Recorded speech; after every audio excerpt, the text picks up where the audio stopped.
के Atre, Prabodhankar Thackeray, SM Joshi, comrade Dange यांनी जरी संयुक्त महाराष्ट्राचं नेतृत्व केलं असलं तरी त्यांच्या नेतृत्वाला खरी दिशा दिली ती म्हणजे डॉक्टर बाबासाहेब आंबेडकर यांनीच।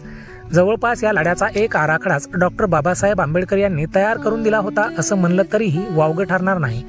डॉक्टर बाबासाहेब आंबेडकरांचा या लढ्याला आधी विरोध होता, पण नंतर मात्र ते या लढ्यासाठी तयार झाले आणि मुंबईतल्या त्यांच्या निवासस्थानी म्हणजेच सध्याच्या राजगृहामध्ये त्यांनी या लढ्यातल्या पुढाऱ्यांना मार्गदर्शन केलं।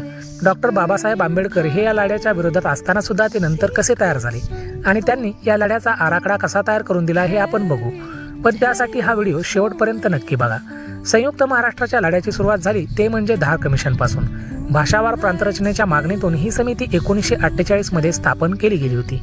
याच धार कमिशन मध्ये डॉक्टर बाबासाहेब आंबेडकर यांनी मराठी भाषिकांसाठी स्वतंत्र महाराष्ट्र राज्य स्थापनेला पाठिंबा देणारं एक निवेदन सादर केलं होतं। संयुक्त महाराष्ट्र आंदोलनाची ही एक औपचारिक सुरुवात होती असंच म्हणावं लागेल। महाराष्ट्र ॲज ए लिंग्विस्टिक प्रोव्हियन्स या ग्रंथामध्ये ही घटना नमूद केलेली आहे। ग्राउंडवर तर हा लढा आधीपासूनच सुरू होता, पण डॉक्टर बाबासाहेब आंबेडकर यांनी दिलेल्या या निवेदनामुळे त्याला औपचारिक असं रूप प्राप्त झालं। डॉक्टर बाबासाहेब आंबेडकर यांनी ही मागणी केल्यामुळे अनेक गुजराती मंडळी मुंबई गुजरातला जोडली जावी अशा आशयाचे लेख लिहित होते। तेव्हा बॅरिस्टर असलेले डॉक्टर बाबासाहेब आंबेडकर त्यांचे हे लेख आपल्या वकिली प्रत्युत्तराने खोडून काढायचे, कारण त्यावेळी सुद्धा मुंबईमध्ये गुजराती व्यावसायिक हे जास्त प्रमाणात राहत होते। आजही मुंबईमध्ये भाषेवरून काय काय होतं हे आपल्याला चांगलंच माहीत आहे। या दरम्यान संयुक्त महाराष्ट्राच्या लढ्याचं नेतृत्व करणारे जे पुढारी मंडळी होते, उदाहरणार्थ के आत्रे, कॉम्रेड डांगे, SM जोशी, आचार्य आत्रे, ही सगळी मंडळी दिल्लीत डॉक्टर बाबासाहेब आंबेडकर यांना त्यांच्या घरी भेटले होते। तिथं या सगळ्या मंडळींनी डॉक्टर बाबासाहेब आंबेडकर यांचं मार्गदर्शन घेतलं। या मार्गदर्शनामध्ये डॉक्टर बाबासाहेब आंबेडकर हे त्यांना सांगतात की माझं शेड्यूल कास्ट फेडरेशन सुद्धा संयुक्त महाराष्ट्र समितीच्या पाठीशी जिब्राईलच्या खडकासारखं उभं राहील। तेव्हापासून त्यांचं दादरचं निवासस्थान म्हणजे राजगृह हे संयुक्त महाराष्ट्र समितीच्या लढ्याच्या बैठकीचं एक प्रमुख केंद्र झालं।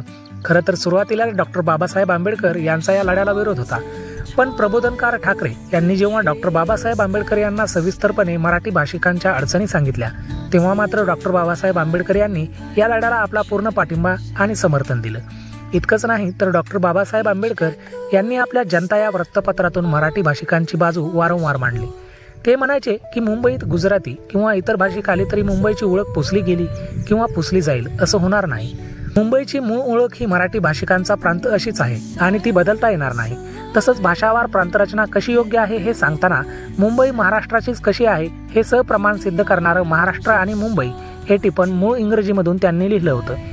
प्रदीप गायकवाड यांनी संपादित केलेल्या डॉक्टर बाबासाहेब आंबेडकर यांचे समग्र भाषण खंड 10 मध्ये डॉक्टर बाबासाहेब आंबेडकर काय म्हणाले आहेत तेही यात सांगितलं आहे। ते म्हणाले होते की मुंबईचे खरे वारसदार ते म्हणजे कोळी समाज। जसं कलकत्त्यावर बंगाल्यांचा, मद्रासवर तमिळांचा हक्क पोहोचतो, तसाच मुंबई शहरांवर कोळ्यांचा आणि पर्यायाने महाराष्ट्रीयांचा हक्क का पोहोचू शकत नाही। मुंबईत गुजराती लोकांची संख्या केवळ 15% आहे, पण 50% असणाऱ्या महाराष्ट्रीयांचा हक्क तुम्ही कसा नाकारता? अशाच सडेतोड प्रश्नांनी डॉक्टर बाबासाहेब आंबेडकरांनी संयुक्त महाराष्ट्र लढ्याची मशाल तेवत ठेवली। डॉक्टर बाबासाहेब आंबेडकर यांच्या या पुढाकारातून आणि त्यांच्या प्रेरणेतून कष्टकरी, शोषित, उपेक्षित, वंचित वर्ग सुद्धा या लढ्यात मनापासून आणि अगदी तळमळीने उतरला होता। डॉक्टर बाबासाहेब आंबेडकर यांचं शेड्यूल कास्ट फेडरेशन सुद्धा या लढ्यामध्ये सक्रियपणे सहभागी होतं, पण काही मोजकीच नावं सोडली तर शेड्यूल कास्ट फेडरेशनच्या नेत्यांची नावं यामध्ये काही विशेष पद्धतीनं घेतली जात नाहीत। दादासाहेब गायकवाड, BC कांबळे यांचा उल्लेख या लढ्यामध्ये वारंवार टाळला जातो, पण तरीही डॉक्टर बाबासाहेब आंबेडकर यांच्या शेड्यूल कास्ट फेडरेशनने जीव ओतून हा लढा चालूच ठेवला। दादासाहेब गायकवाड यांनी डॉक्टर बाबासाहेब आंबेडकर यांच्या मार्गदर्शनानुसार शोषित, वंचित, उपेक्षित आणि कष्टकरी यांचा एक भव्य दिव्य मोर्चा सुद्धा मुंबईत काढला होता।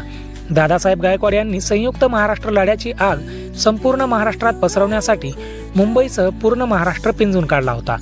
डॉक्टर बाबासाहेब आंबेडकर यांच्या महापरिनिर्वाणानंतरही दादासाहेब गायकवाड यांनी या लढ्यात आपलं योगदान चालूच ठेवलं, पण संयुक्त महाराष्ट्राच्या लढ्यात शेड्यूल कास्ट फेडरेशनच्या योगदानासोबतच डॉक्टर बाबासाहेब आंबेडकर यांचा उल्लेख वारंवार टाळला जातो। ही मोठी शोकांतिका आहे, पण काहीही असो, शेवटी संयुक्त महाराष्ट्राच्या लढ्यामध्ये डॉक्टर बाबासाहेब आंबेडकर आणि त्यांच्या शेड्यूल कास्ट फेडरेशनचं फार मोठं योगदान आहे। आता तरी आपण संयुक्त महाराष्ट्राच्या लढ्यामध्ये डॉक्टर बाबासाहेब आंबेडकर यांच्या योगदानाचं ऋण व्यक्त केलं पाहिजे। त्यांचं आणि त्यांच्या शेड्यूल कास्ट फेडरेशनचं नाव सुद्धा या लढ्यामध्ये आवर्जून घेतलं गेलं पाहिजे। तुम्हाला हा व्हिडिओ कसा वाटला आम्हाला कमेंटमध्ये सांगायला विसरू नका। व्हिडिओ आवडला तर व्हिडिओला लाईक करा, चॅनलला सबस्क्राईब करायला मात्र विसरू नका. Thanks for watching. जय भीम. नमो बुद्धाय.